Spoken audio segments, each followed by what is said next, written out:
Magandang gabi, Binyang! Magandang gabi, Laguna! Maraming salamat po sa inyong napakainit na pagtanggap po sa amin, ang ating mga kandidato ng Alyansa para sa Senado. Nandito po at ay hinaharap po namin at ipapakilala po namin sa inyo. At nakilala na po ninyo dahil mga sikat po ito.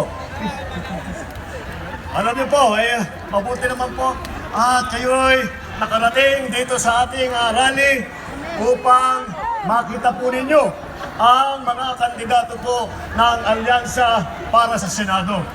Marami pong nagtatanong, bakit po ang tawag sa grupo namin ay Alyansa? Madali lang naman po paliwanag dyan. Alam niyo po, kung maalala ninyo ang mga iba't ibang kampanya, makita po ninyo, mga kandidato pare-pareho po ang suot, pare-parehong kulay. Ngunit kami po, kung titingnan ninyo, iba-iba po ang kulay. Bakit po? Dahil lahat po ay nanggaling sa iba't ibang partido. Ngunit nag-alyansa po kami. Nag-alyansa po kami upang maipagsanib puwersa natin lahat ng pinakamagagaling sa lahat ng iba't ibang partido na sila may magsanib puwersa para tumulong po sa taong bayan, para po tumakbo sa Senado na maiuklog sila sa matataas na posisyon ng Senado ng Pilipinas dahil po nais po nilang tumulong. Nakita naman na po ninyo, narinig po ninyo ang kanilang mga karanasan. Narinig naman po ninyo ang kanilang nagawa na. At narinig din po ninyo ang kanilang mga binabalak at pinapangarap para sa ating bansa. Yan po ang ating mga kandidato. Kaya kung titignan po ninyo sila, ay na isa-isa, ikinatisin po natin isa-isa, ay bawat masasabi naman po natin, may pagmamalaki natin bawat isa sa kanila. Pinagsama-hama ngayon natin lahat itong pinakamagagaling, pinakamahusay, pinakamatatalino, pinakamasipag na mga kandidato para sa Senado. At palagay ko naman, kahit sino po natatapat po sa grupong ito ay magdadalawang isip dahil napakabigat po na makaharap itong grupong ito. Kaya ako po, sinasabi ko po ay marami po na akong pinagdaanan na kampanya. Ngunit ngayon po ay ang pakiramdam ko ay napakapalad ko po na bilang isang Pangulo ay meron akong magiging kasama na mga magigiting na senador. Nakilala ninyo, nakilala ko na magdadala ng kabutihan sa ating bansa. Alam niyo po ay sila po ay na lahat po ay sila tawag ko yung kumbaga ay hasang-hasana. Sanay po sila sa trabaho ng serbisyo publiko. Lahat po sila ay ipinamigay na ang kanilang buhay sa taong bayan. Ipanimigay na ang kanilang pawis at sakripisyo para sa taong bayan, para magserbisyo publiko. Kaya po ay lahat ay may pagmamalaki natin. Hindi po ako nahihiya, nahiharap sa inyo. Kung hindi, yung nais ko pong ipagmalaki sa inyo ang ating mga kandidato.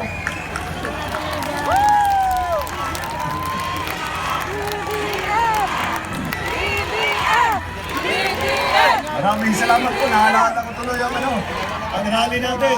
Alyansa na ang sigaw natin. Alyansa! Alyansa!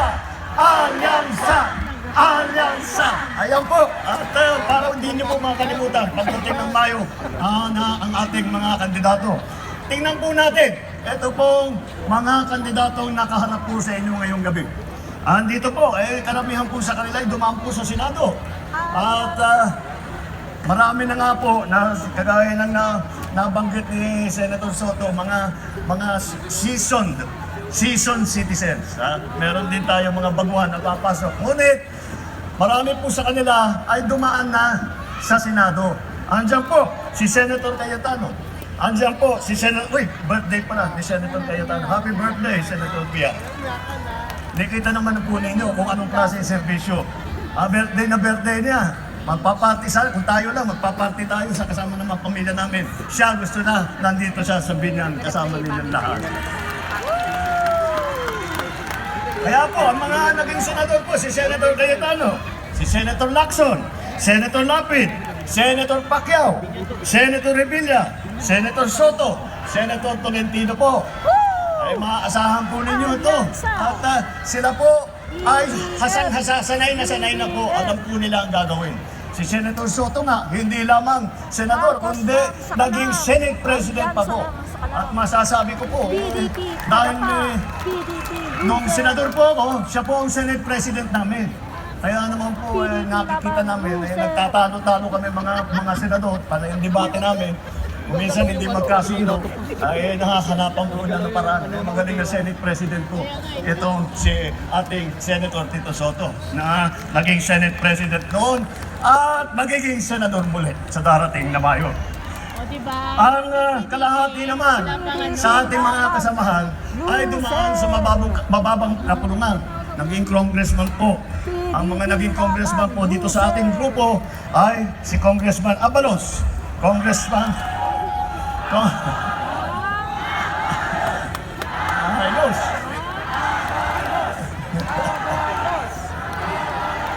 Nakasampalan natin ngayong gabi. Si Congressman Abalos, si Congressman Binay. Si Congressman Binay nga, seatmate ko sa Congress. Kaya po kami nakatagal ng ilang termino sa Congress dahil lagi kami naghahalakhakan habang binibigay naman namin ang oras sa trabaho. Andyan din po ang naging congressman, Congressman Cayetano, Congressman Pacquiao, Congressman Tulfo, Congressman Villa. Wala pong mga bagito ito sa pagsusulat ng mga batas. Wala po sa kanila ay mga baguhan. Kaya't maasahan ninyo kapag sila ay nahalal na at umupo sa Senado ay mula pa sa unang oras na kanilang pagserbisyo. Sa unang oras ng unang araw, makita po ninyo, magsisimula na kaagad ang kanilang trabaho. Hindi na po kailangan mag-on-the-job training. Alam na po nila ang gagawin nila. Alam na po nila kung paano paandarin ang pamahalaan. Alam po nila kung paano sumulat ng magagandang batas para matulungan ang ating mga kababayan. At ang ilan naman po sa kanila, apat po ay dumaan po, nagkaroon, humawak po ng cabinet level position. Ibig sabihin, kahit hindi po sekretary, ang kanilang rangko po sa pamahalaan ay parang cabinet secretary.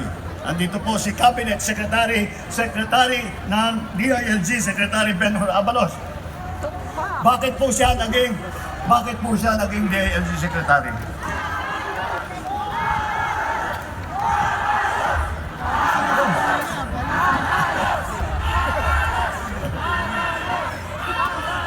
Alam niyo po, kaya po naging DILG Secretary po si Benhur Abalos. Dahil po nung ako'y umupo bilang Pangulo, ay naghahanap po kami ng pinakamagagaling para ilagay sa kabinete. Sa DILG po, local government po, ay nag-isip kami ng malalim. At iniisip namin, sino ba ang sa mga kilala natin ang nakakaunawa ng mabuti sa mga trabaho na ginagawa ng ating mga local government. Sino ba ang sanay na makipag-ugnayan sa iba't ibang local government na pinagkakasundo para maging magandang koordinasyon ng local government at saka national government. Isa lang po naisip natin, kaya siya po ay ginawa nating DILG Secretary Benhur Abalos. Si Erwin Tulfo rin, siya po ay naging DSWD Secretary. Ganun din po. Nung ako yung unang umupo bilang Pangulo, ay iniisip ko, DSWD, ang trabaho ng DSWD ay magdala ng tulong sa mga naging biktima nasa ranta, sa bagyo, sa lindol, sa bulkan, at walang masipag na tumulong sa tao. May tunay na puso na nagmamahal sa kanyang kapwa Pilipino. Ay pagka iniisip po natin, sino nga ba yun? Ang taong walang ginawa, habang pagkagising hanggat matulog, wala na pong ibang ginawa kung hindi isipin kung paano tulungan ang mga maliliit at mga nangangailangan, ang mga naaapi at mga walang boses. Kaya po, ang naging DSWD Secretary ko po ay si Secretary Erwin Tulfo.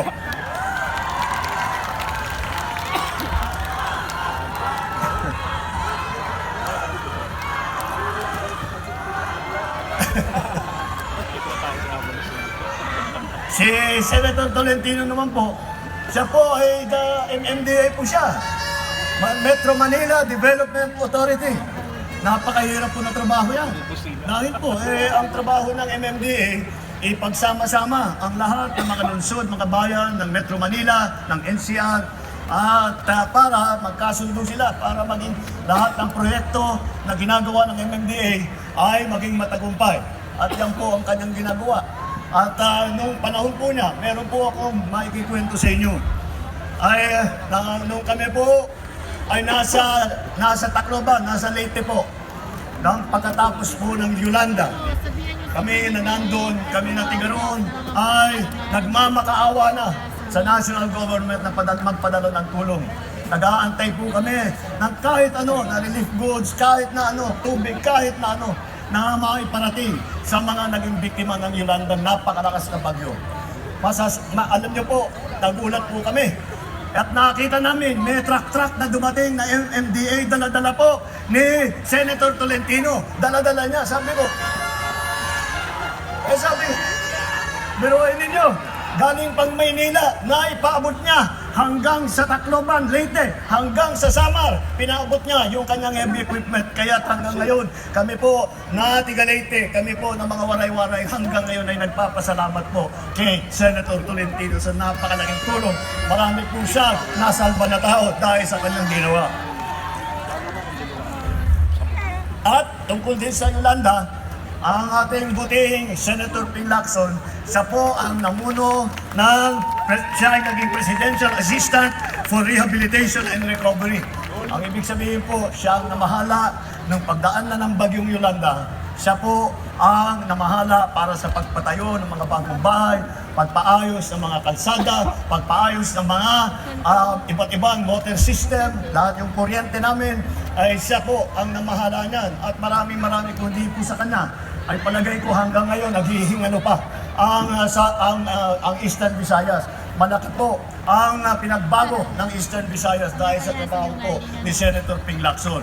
Ngunit bukod pa ron, kahit na cabinet level position yun, si Senator Lacson naging hepe ng PNP, hepe ng pulis ng buong Pilipinas.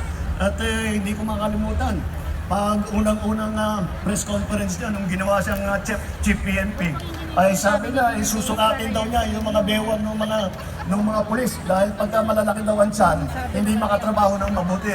Kaya naman makita mo yung mga pulis ngayon, malalakas sa katawan at handa na magserbisyo.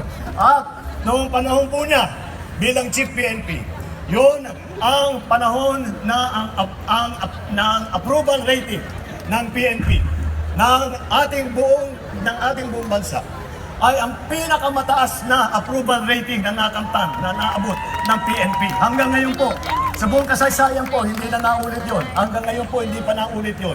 Kaya po, yan po ang mga performance ni Chief Ping Lacson nung panahon niya sa PNP.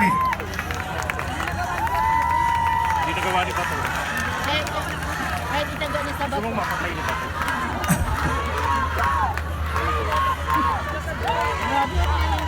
Kaya naman, makita ninyo ang kanilang karanasan ay mula sa local hanggang sa national, hanggang sa cabinet position. Kabisado po nila lahat ng pangangailangan. Kabisado po nila, alam po nila kung paano ayusin at tugunan ang mga problema na hinaharap nating mga Pilipino.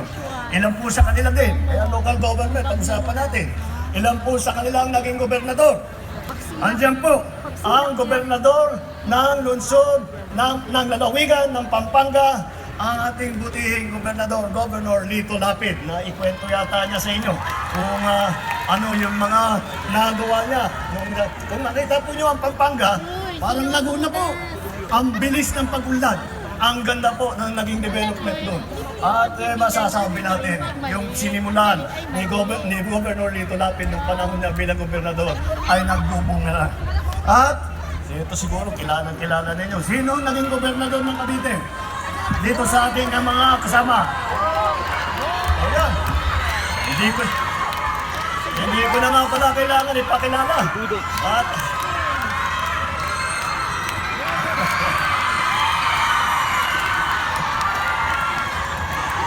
ang ating gobernador ng Cavite Governor Bong Revilla.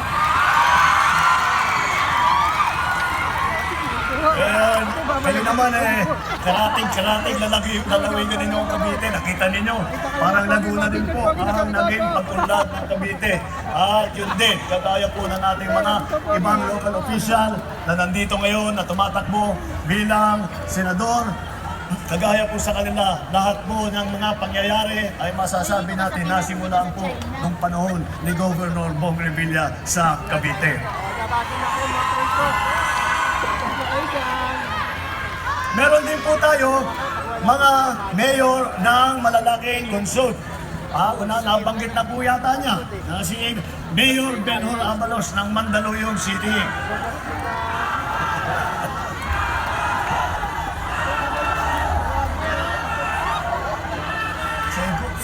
Masarap siguro yung merienda nito at malalakas ang boses mo. Nagpakain yata si Benhur.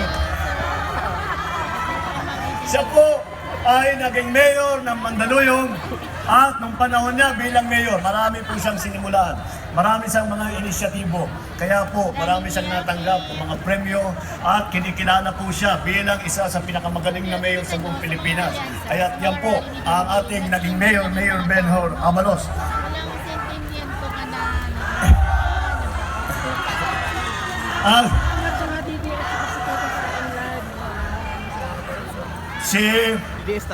Nabanggit na rin po yata ni Senator Ton na siya ay malapit lang papunta dito sa basta tutungo ka na papuntang dito sa highway mapupuntahan mo siya yung kanyang kung saan siya naging mayor po ng Tagaytay City ang ating buting Mayor Ton Tolentino. Kaya tanong mo po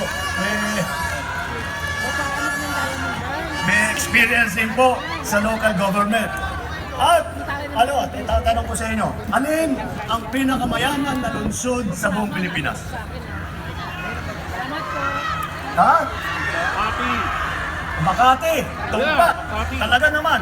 Ang Makati City ang pinakamayaman na lungsod sa buong Pilipinas. Dahil nandun po yung mga malalaking negosyo. At iisipin niyo po, kung ikaw ay naging mayor ng pinakamayaman na lungsod ng buong Pilipinas, ay napakadali po ng trabaho mo dahil marami kang pondo, marami kang pwedeng gawin.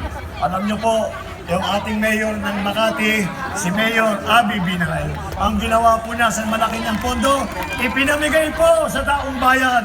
Ginawang libre ang dami-dami pong benepisyong natatanggap ng mga tiga Makati dahil po ay lahat ng nahahawakan na pondo ng ating butihing mayor ay ipinapasa at ibinibigay sa taong bayan.